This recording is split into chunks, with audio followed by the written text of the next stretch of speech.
Financial markets పై పట్టు సాధించాలనుకునే వాళ్ళు Revanth conduct చేసే వెబినార్ కోసం ఈ నెంబర్ కి కాల్ చేయండి. నమస్తే, వెల్కమ్ టు సుమన్ టీవీ. నేను విష్ణు. ప్రస్తుత పాటు ప్రముఖ స్టాక్ మార్కెట్ అనలిస్ట్ రామచంద్రమూర్తి గారు ఉన్నారు. వారితో మాట్లాడదాం. సార్ నమస్తే. సార్ నమస్తే విష్ణు గారు. రామచంద్రమూర్తి గారు, ఇప్పుడున్న ప్రజెంట్ మార్కెట్ కండిషన్లో, ప్రజెంట్ మార్కెట్ సినారియోలో మిడ్ క్యాప్స్లో మంచి రిటర్న్స్ వస్తున్నాయి కాబట్టి మిడ్ క్యాప్స్లో ఇన్వెస్ట్ చేసుకోవచ్చు అంటారా, లేదంటే ఏ గోలా లేకుండా హ్యాపీగా లార్జ్ క్యాప్స్లో ఇన్వెస్ట్ చేసుకోవచ్చు అంటారా? చాలా మంచి క్వశ్చన్ అడిగారు సార్. ఎందుకంటే ఇది చాలామంది ఇన్వెస్టర్స్కి ఉన్న కన్ఫ్యూజన్. అది ఏది బెటరు, ఏది అలా చూసుకోవాలి అంటే మిడ్ క్యాప్ కంపెనీస్ అసలు గ్రోత్ ఎలా ఉంటుందంటే, ఫస్ట్ ఎప్పుడైనా కానీ మార్కెట్ని పైకి తీసుకెళ్లేది large cap companies. So large cap కంపెనీస్లో మనం ఇన్వెస్ట్ చేసుకుంటే మనం పెద్ద రీసెర్చ్ చేసినా చేయకపోయినా అవి ఎటు గ్రోత్ ఇస్తాయి. అంటే యావరేజ్గా కార్పొరేట్ ఎర్నింగ్స్ ఇవాళ ఇండియన్ మార్కెట్లో ఇండియన్ కార్పొరేట్ ఎర్నింగ్స్ వచ్చి 15% నుంచి 19%, 20% ఉన్నాయి. కాబట్టి మీరు లార్జ్ క్యాప్ కంపెనీస్లో ఇన్వెస్ట్ చేసి ఎక్కడ ఏ రేట్లో తీసుకున్నా కానీ యావరేజ్గా 15% పర్ యానం రిటర్న్స్ వస్తాయి.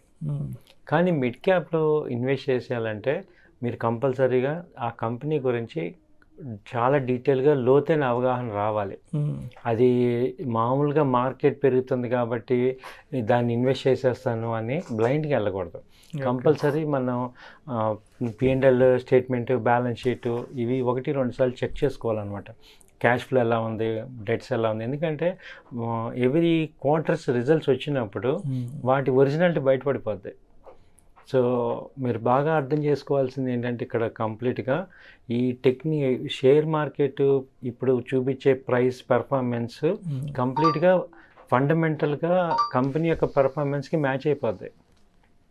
సపోజ్ ఇప్పుడు కంపెనీ వచ్చి ఇవాళ వచ్చి ఒక 1000 రూపాయల రేట్ ఉన్న 1000 రూపాయలకి ఒక వారం రోజులు వెళ్ళిపోయినా రిజల్ట్స్ వచ్చాక సేల్స్ బాగాలేకపోతే ఆ 1000 రూపాయలు మళ్ళీ ఇమీడియట్ కిందకి వచ్చేస్తాయి.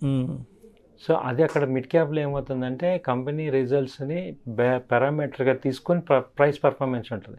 ఈ 3 మంత్స్లో అప్ అండ్ డౌన్ ఉన్నా కానీ ఒరిజినాలిటీ కావాలి. కాబట్టి మీరేంటంటే కంపల్సరీ అసలు బ్యాలెన్స్ షీట్ చూసుకోవటం, ప్రాఫిట్ లాస్ స్టేట్మెంట్ ఎలా ఉంది చూసుకోవటం, క్యాష్ ఫ్లో ఎలా ఉంది చూసుకోవటం, ఈ PE రేషియో, EPSలు ఇవి కొంచెం మనం మిడ్ క్యాప్లో మంచి సంపాదిద్దాం అన్నప్పుడు ఇవి చూసుకోవాలి. వీటి మీద ఒక అవగాహన ఉండాలి. అట్ ద సేమ్ టైం ఆ కంపెనీ ప్రొడక్ట్ మీద ఒక క్లారిటీ ఉండాలి. అంటే ఏ కంపెనీ ఎక్కడుంది, ఆ పొజిషనింగ్ ఎక్కడుంది. లార్జ్ క్యాప్లో సపోజ్ పెయింట్ ఇండస్ట్రీ ఉంది, ఏషియన్ పెయింట్కి బెర్జర్ కంపెనీకి డిఫరెన్స్ ఉంటుంది, నెర్లాక్ డిఫరెన్స్ ఉంది.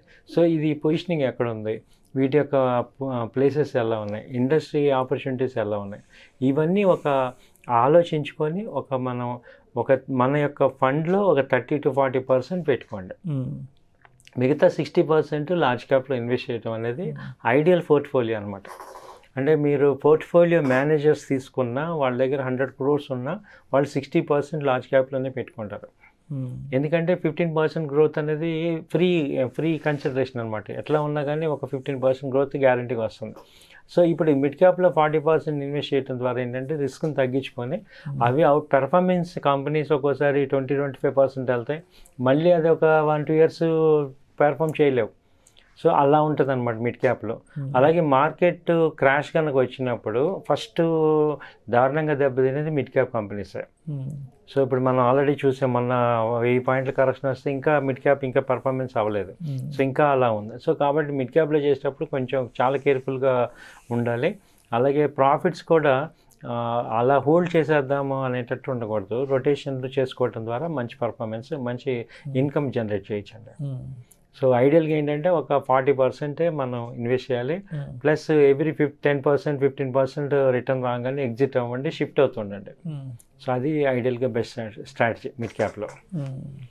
సో అయితే రామచంద్రమూర్తి గారు, లాస్ట్ 2-3 months నుంచి మార్కెట్లో వస్తున్న బుల్లిష్ ర్యాలీ ఏదైతే ఉందో, ఈ బుల్లిష్ ర్యాలీలో ఈ చిన్న పెన్నీ స్టాక్స్లో కూడా మంచి మూమెంట్ వచ్చేసి అవి కూడా బాగా గ్రోత్ స్టాక్స్ వచ్చేసినవి కూడా.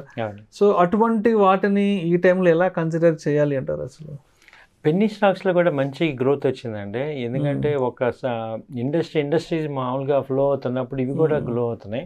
సో పెన్నీ స్టాక్స్లో కూడా మనం ట్రై చేయొచ్చు. అయితే ఎలా ఉండాలంటే అది ఫ్రీ అమౌంట్ అవ్వాలి.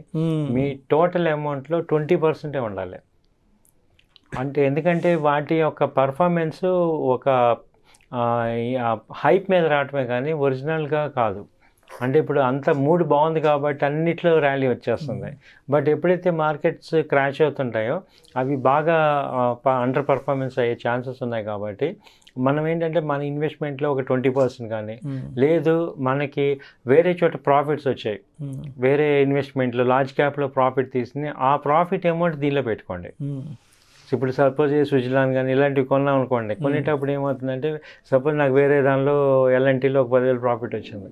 ఆ 10,000 రూపాయలు మీరు పెన్నీ స్టాక్స్లో ఇన్వెస్ట్ చేయడం ద్వారా మీరు ఫర్ ఎవర్ ఉంచేసుకోవచ్చు. సో నేను ఐడెంటిఫై చేసింది, నేను ఫాలో అయ్యేది ఏంటంటే ఇది అనమాట. అంటే లార్జ్ క్యాప్ కంపెనీస్లో సమ్ షార్ట్ టర్మ్ ఇన్వెస్ట్మెంట్ చేసి ఆ వచ్చిన ప్రాఫిట్ని పెన్నీ స్టాక్స్ ఒక 20 రూపాయలు 25 రూపీస్ ఉన్న కంపెనీస్లో ఇన్వెస్ట్ చేసామనుకోండి, అవి గ్రో అయినా డీగ్రో అయినా మనకి పెద్ద టెన్షన్ ఉండదు. అలాగే ఒక 1000 షేర్లు కొనాలంటే ఒక 20,000 ఒక 50,000 ఉంటే సరిపోతుంది వాటికి. సో ఆ పెన్నీ స్టాక్ స్ట్రాటజీ ఏంటంటే నాది డైరెక్ట్గా మన ఫండ్ పెట్టకూడదు, ప్రాఫిట్స్ వచ్చిన ఫండ్ని పెట్టడం ద్వారా మనకి టెన్షన్ లేకుండా ఉంటుంది. రేపు పొద్దున్న తగ్గినా కానీ మనకి ఇబ్బంది లేకుండా. సో మొత్తానికి పెన్నీ స్టాక్స్లో ఇన్వెస్ట్ చేయాలంటే మన దగ్గర ఏదైనా ఉన్న ఎక్సెసివ్ అమౌంట్ని, ఏదైనా సర్ప్లస్ అమౌంట్ని తీసుకెళ్ళి పెట్టాలి, కానీ అంటే మనకున్న మెయిన్ ఇన్కమ్ సోర్స్లోంచి తీసుకెళ్ళి పెట్టకూడదు. సో అలా చేయటం వల్ల ఏమవుతుందంటే మనకి టెన్షన్ ఉండదు. ఇంకా ఫ్రీ అమౌంట్ పెట్టడం వల్ల టెన్షన్ ఉండదు. ఎందుకంటే ఇంకోటి ఏంటంటే ఒకప్పుడు పెన్నీ స్టాక్స్ ఇవాళ లార్జ్ క్యాప్ అయినాయి, అలాగే ఇవి కూడా అయ్యే ఛాన్సెస్ ఉన్నాయి. అంటే ఒక లాంగ్ టర్మ్లో కూడా హోల్డ్ చేసే పరిస్థితి కూడా తెచ్చుకోవచ్చు, మంచి ఇన్కమ్స్ కూడా దీనిలో వచ్చే ఛాన్స్ ఉన్నాయి. కాబట్టి ఒక 10-15 పెన్నీ స్టాక్స్ మనం ప్లాన్ చేసుకుంటే ఒకటి హిట్ అయినా మనకి హ్యూజ్ అమౌంట్ అవుతాయి. కాబట్టి దానిలో స్ట్రాటజీ ఏంటంటే ఆ 15 కంపెనీల్లో కూడా మన అమౌంట్ పెట్టకూడదు, మన ట్రేడ్ చేసిన అమౌంట్ కానీ షార్ట్ టర్మ్లో వచ్చిన ప్రాఫిట్ అమౌంట్ కానీ పెట్టడం అయితే మంచి బెనిఫిట్. అంటే నేను పెన్నీ స్టాక్స్ని రికమెండ్ చేస్తున్నా, నేను క్లియర్గా ఉన్నా, అయితే నా అమౌంట్ పెట్టను నేను. ఇప్పుడు మన నెక్స్ట్ బ్యాంక్ ఉంది సార్, 10 రూపీస్ నుంచి 20 రూపీస్ వచ్చింది. ఇప్పుడు నా దగ్గర 10,000 20,000 ఉన్నా అనుకోండి, అది ఫ్రీ అమౌంట్. అంటే ఎల్ఎన్టీలో ఉన్నా కానీ, రిలయన్స్లో కానీ, ఇప్పుడు ఏఐసిసిలో కానీ వాటిలో ఇన్వెస్ట్ చేసి ఆ ప్రాఫిట్ వస్తుంది కదా, ఆ ప్రాఫిట్ని రీఇన్వెస్ట్ చేయమంట. ప్రాఫిట్ని, అంతేగాని మనకున్న మెయిన్ ఇన్కమ్ సోర్స్లో నుంచి పెట్టకూడదు, ఆ అమౌంట్ టచ్ చేయకుండా ప్రాఫిట్ టచ్ చేయండి, ప్రాఫిట్లో నుంచి మంచి రిటర్న్స్ వస్తాయి. సేమ్ యాజ్ ఐపీఓస్లో కూడా. ఇప్పుడు నెక్స్ట్ ఐపీఓ పాయింట్లో కూడా తీసుకుంటే ఐపీఓలో కూడా సేమ్ ఇదే ఫార్ములా వర్కౌట్ చేయండి. ఎందుకంటే ఐపీఓలో ఏమవుతుందంటే ఆ కంపెనీ పర్ఫార్మెన్స్ మనకి లాస్ట్ 5 years డేటా ఉండదు.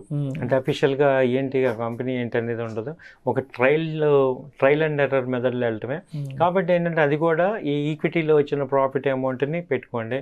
ఈవెన్ ఐపీఓలో దొరకలేదు, సెకండరీ మార్కెట్లో కూడా ఈ ప్రాఫిట్ని ఇన్వెస్ట్ చేయడం ద్వారా మనం బెనిఫిట్ అవుతాం. అంటే ఎక్కువ లార్జ్ క్యాప్ని నమ్ముకోండి, అవేంటంటే తగ్గినా పర్వాలేదు మనకి వస్తాయి. ఈ మిడ్ క్యాప్ కానీ స్మాల్ మైక్రో క్యాప్ వీటికి ఏంటంటే మన ప్రాఫిట్స్ని రీఇన్వెస్ట్ చేయడం అనేది best strategy. Thank you sir. Thank you sir.